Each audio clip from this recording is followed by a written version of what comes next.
2013 సంవత్సరంలో ప్రాబ్లంలే కేజ్రీవాల్తో. 2013లో బీజేపీ కంటే తక్కువ వచ్చినాయి. అప్పుడు 31 బీజేపీకి వస్తే వీళ్ళకి 27, 28 దాకా వచ్చినాయి.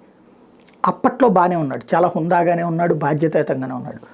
ఆ తర్వాత 2015 ఎన్నికల్లో విజయం సాధించడం, అది కూడా ఘన విజయం సాధించడం, భారతీయ జనతా పార్టీ 3 స్థానాలకు పరిమితం కావడం, తన ఓట్లు ఏకంగా 54% ఎగబాకడం దగ్గర నుంచినే ఆయనకి ప్రారంభమైంది అతిశయం. మళ్ళీ 2020లో గెలిచేటప్పటికి అహంకారం కిందకి మారిపోయింది. దాంతో నాలాంటి వాళ్ళకి కేజ్రీవాల్ లాంటి వాడు ఉండాలని కోరుకుంటే, ఎందుకంటే ఆల్టర్నేటివ్ పాలిసీ లేకపోతే కష్టం.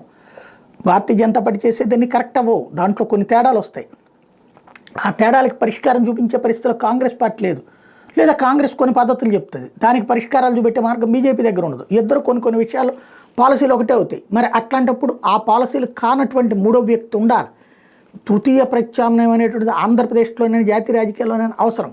అలాంటి వాటిలో కేజ్రీవాల్ అంటూ బెటర్ అనుకుంటాం.